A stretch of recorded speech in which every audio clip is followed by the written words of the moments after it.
Hello, my name is Jane Pildich, and this is the third webinar in the series of the Inborn Areas of Metabolism Stakeholder Network training webinars, and this webinar is called How to be Effective in Meetings and the 3 C's.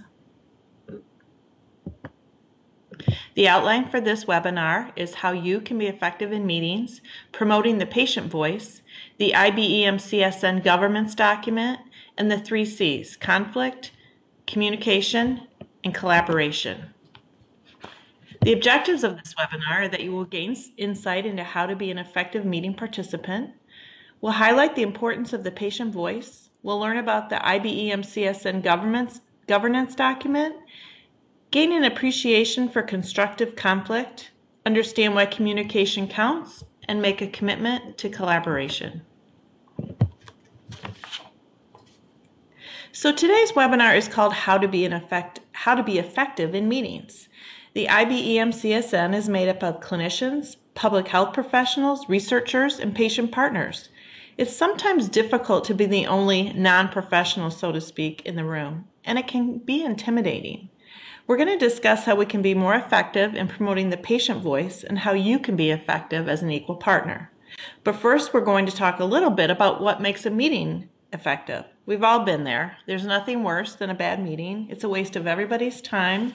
It's frustrating. Sometimes they can go on, and it seems like nothing ever gets done. What are some of the characteristics of a well-run meeting? Some of them that come to my mind are that they begin and end on time, that there's a format, and this can be formal or informal. You don't need to have a written out agenda all the time, but there needs to be some kind of plan as to how the meeting is going to proceed.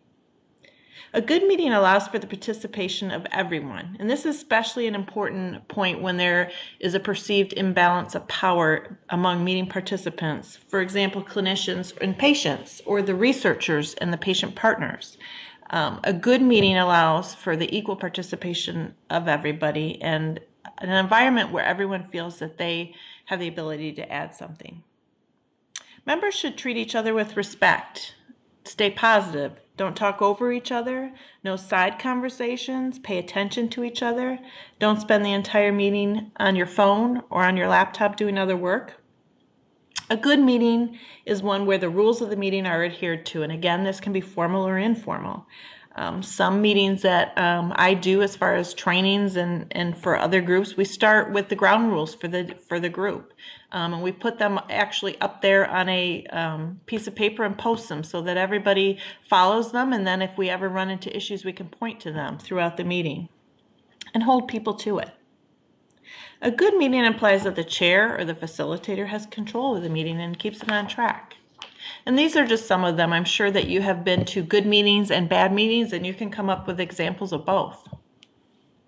Before we talk about how we can be effective in meetings as patient partners and how we can ensure that the patient or family voice is heard, I just want to touch briefly on the purpose of meetings. And that sounds kind of, I don't know, elementary, like everybody knows the meetings, you have a meeting, you have a purpose, that's why you're meeting. But it's important to recognize that while we typically think of meetings as task-oriented, and that would be to, decide organizational goals or establish work plans, share progress, discuss challenges, learn information, etc. Just as importantly, meetings can serve other purposes, and those are the ones that are more people-oriented.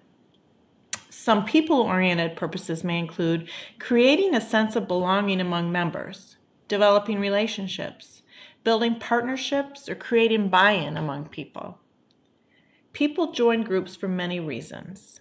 Sometimes it's to have a sense of belonging or finding meaning, a sense of purpose around an issue. And think back to our first webinar when we talked about our why. Why do you want to be involved in a research project about PKU or inborn errors of metabolism? And sometimes when you think about that, you'll realize some of the reasons why you might want to be a member of a group and part of a meeting. Being aware of the basic needs of people and groups can lead to a more effective meeting, because these are often the things about a meeting that keep people coming back and help people sustain membership. Greeting people by name, giving people real responsibility and meaningful work, not just having the parent or the patient in the group be the one that brings the cookies. tapping into everybody's individual strengths. We talked about half empty, half full, being aware of the strengths that everybody brings and really making them a meaningful part of the group.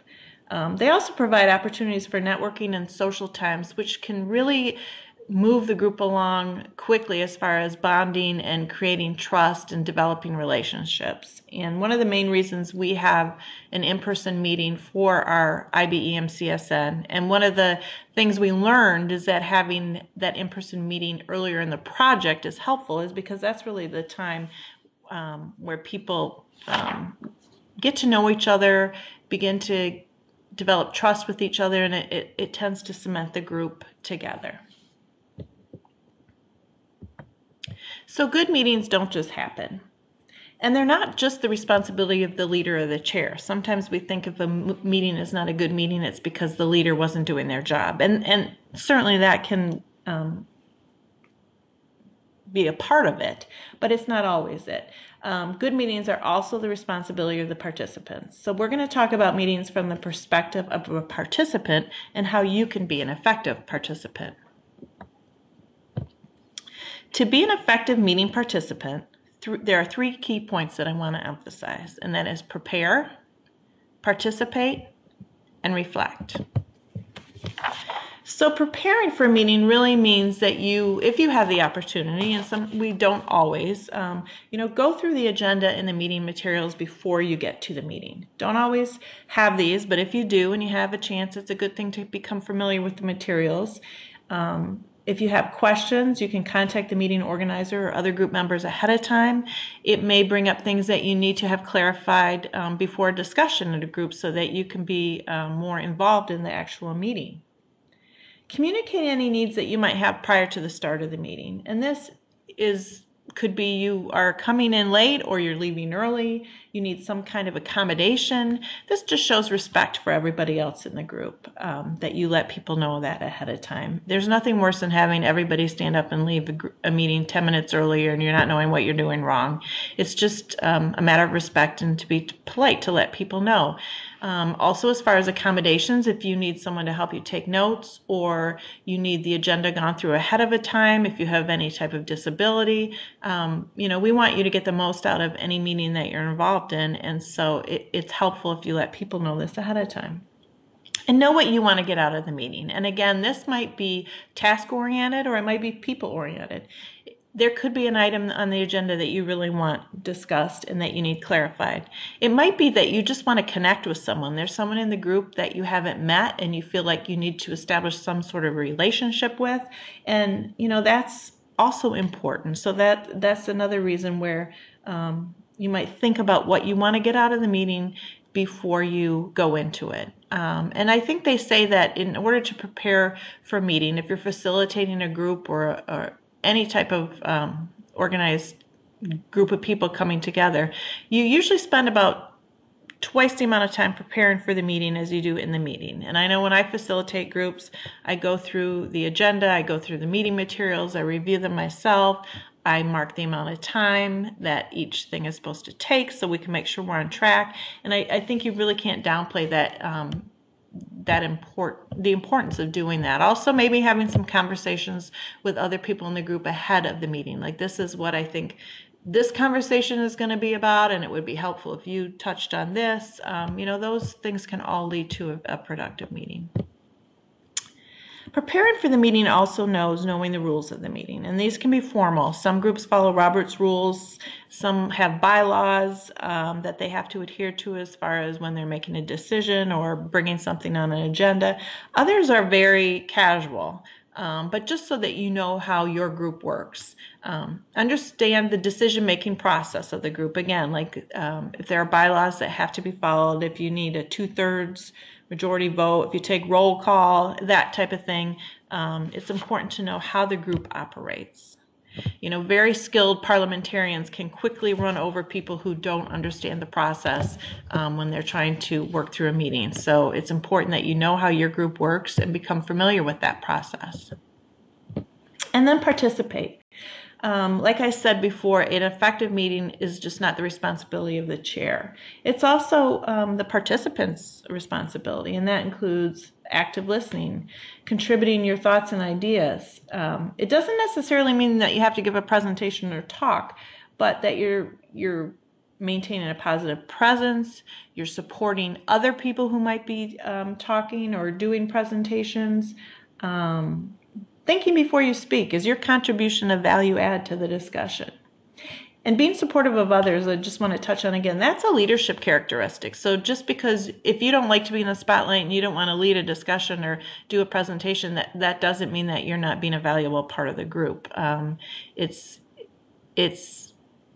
a leadership skill to be able to be present, to be attentive, not playing around on your phone or that type of thing, and supporting others. So it's important to recognize that. And then I think it's always good to reflect after a meeting, not just for the facilitators and the leaders of the group, but for everyone. What went well? What could I have done differently? Is there anything I need to follow up on? And particularly for our group, was the patient voice represented? We've talked a lot about the importance of including patients in our stakeholder network and why PCORI wants the patient voice in research proposals. But none of this is going to happen unless you use your voice. Making sure that the patient voice is heard. We want to hear your values and beliefs, your opinions, your preferences, what information you know. Think back to the fact that patients are really the experts as far as what we're discussing, having a condition, living with it 24/7. We want that information from you. What information do you need? What do you need to know about research that's out there? What do you want a clinician to answer for you? Your concerns, your needs, what things matter to you, what makes you feel comfortable or uncomfortable, and your emotions. Like we said, patient partners bring a lot of passion to this project, and that can be emotional, but we want to know that.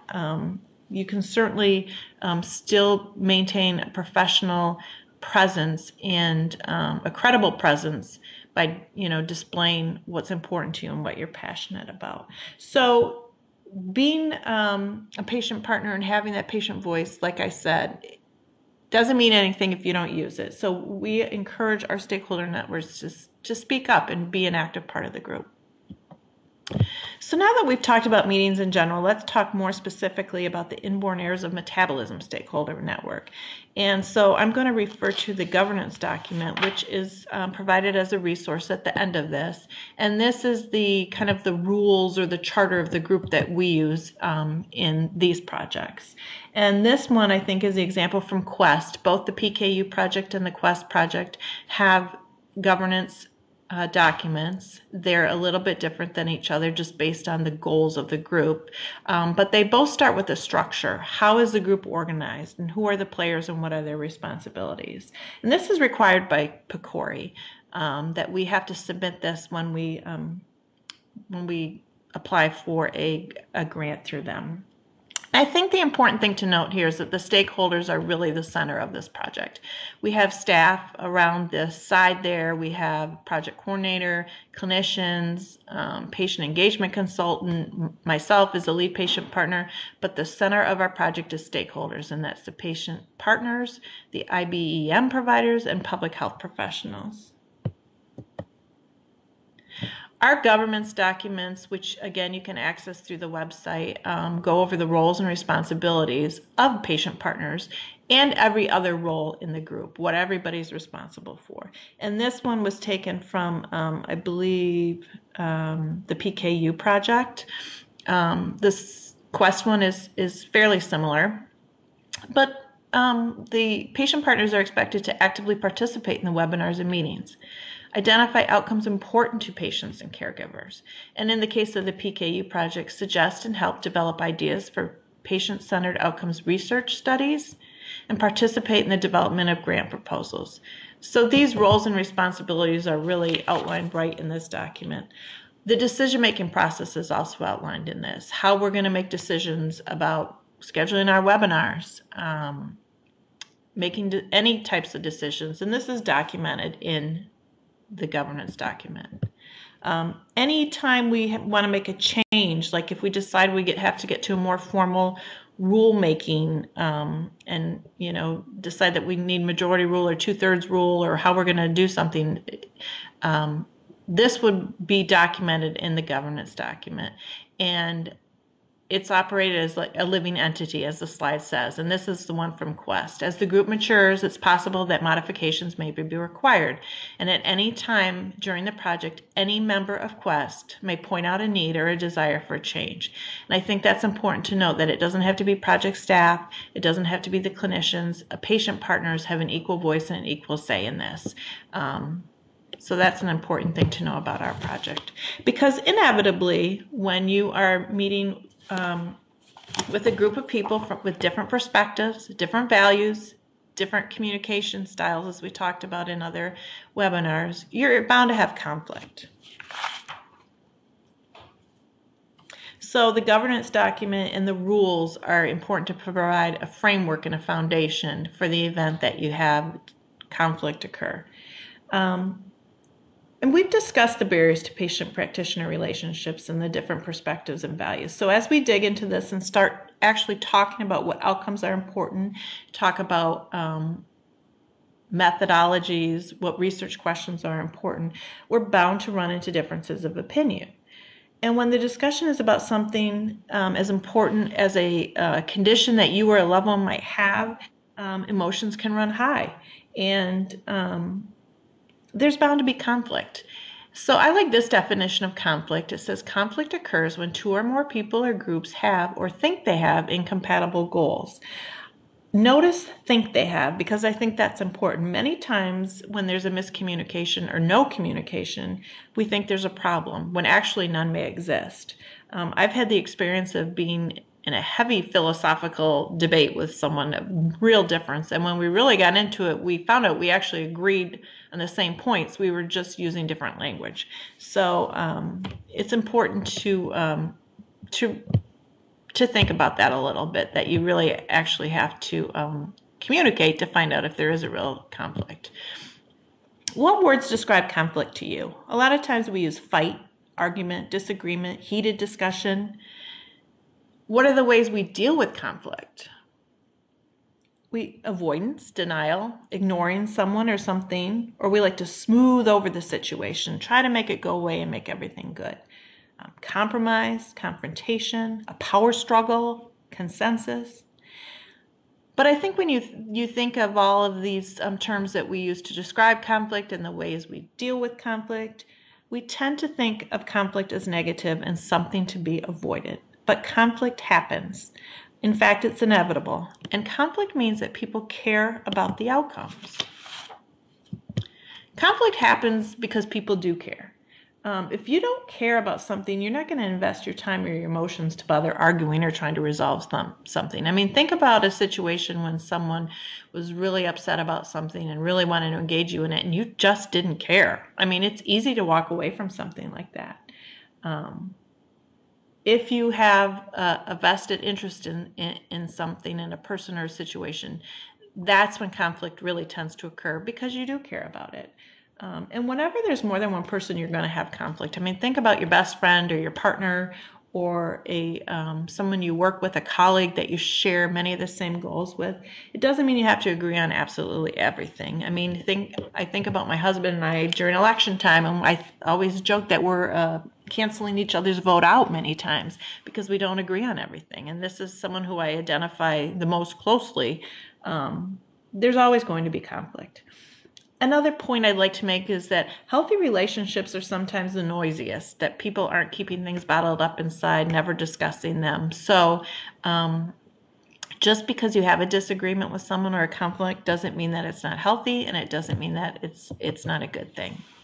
But whether or not the conflict becomes a force for negativity or constructive change is more about our response to the conflict. And that can be hard, because when we do care about something, our emotions can run high. When you're engaged in a conflict, you actually experience a physiological response to it. There's an adrenaline surge. Your heart pumps faster. The fight or flight instinct kicks in. And sometimes it's difficult to remain rational. But as you know, this doesn't work too well in meetings, so we have to learn to recognize conflict and handle it constructively. Conflict can be a signal that something needs to change. How do we view it as constructive? Making sure everyone's viewpoint is heard is important. Trying to empathize with another person's perspective indicates that you're being respectful of that person's viewpoint and the values and emotions that are attached to it. You don't have to agree with it, but you're respecting the fact that they have that different viewpoint. Separating facts from emotions. Someone suggested this to me once, and I think it was very helpful. Try to look at the situation as if you're sitting in the balcony and you're watching it from above. This gives you a different perspective, a bigger picture. Remove it from yourself. Take yourself out of it and don't make it personal.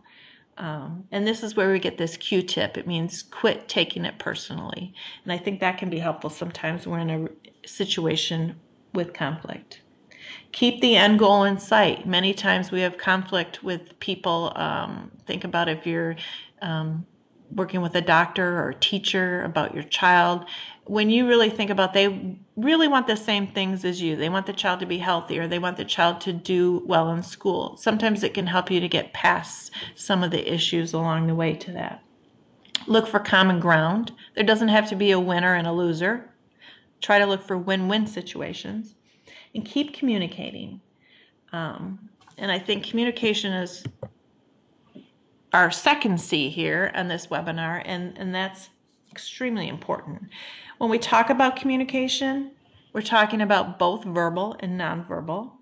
The pie chart in this slide shows how we receive communication, and note that only 7% of this is verbal, or how we hear it. 55% is visual, which is body language, and 38% is tone. And I know I have often said that to members of my family, that it's not what you're saying to me, it's how you're saying it to me. And that's important, as well as our body stance, and if we're leaning into someone or leaning away or rolling our eyes, all of that is part of communication and important.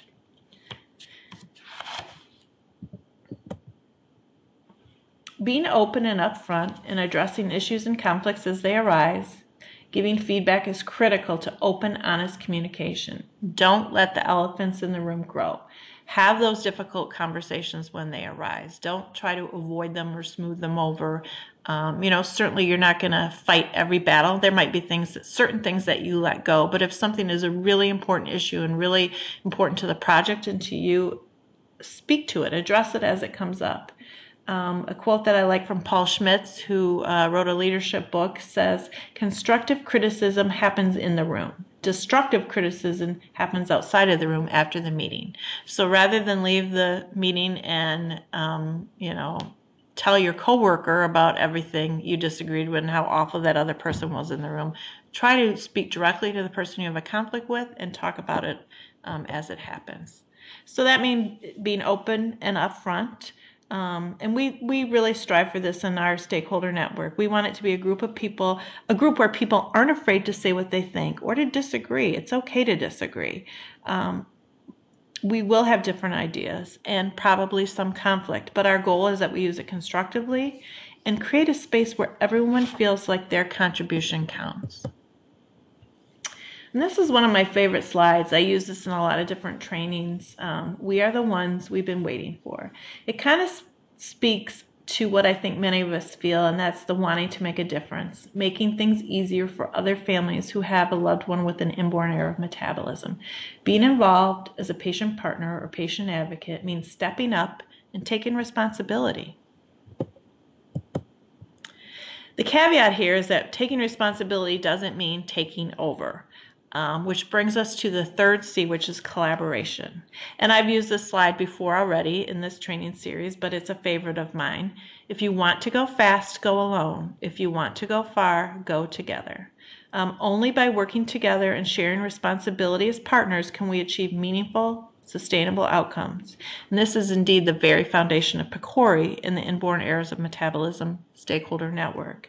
Researchers figured out they were missing a very important part of the equation by not including patients. By working together, we're going to achieve better results for people with inborn errors of metabolism. In order to collaborate as we move forward to identify outcomes that are important to us, we have to make a commitment to a common agenda and know what it is that we want to accomplish. We actually did this in our first meeting with the PKU group We started with a victory circle, and this was a vision of where we wanted to go. Thinking about the end in sight, what does success look like to us? If you don't know where you're going, you'll end up someplace else. So this was the victory circle that the group put together before we started really the heavy lifting on identifying a research project. And I think that's important. You have to know what success looks like. You have to know where you want to go. So we spent a lot of time talking about PCORI, what patient engagement means, working with professionals, how to promote the patient voice. In the next webinar, we're going to talk more specifically about the research aspect and what patient-centered research means and how different it is from clinical research that you have been used to. So again, we will post some of the resources like the governance document that we discussed in this webinar on our website. And as always, I would encourage you to contact me if you have any questions about the project or this webinar specifically. Thank you for joining us today.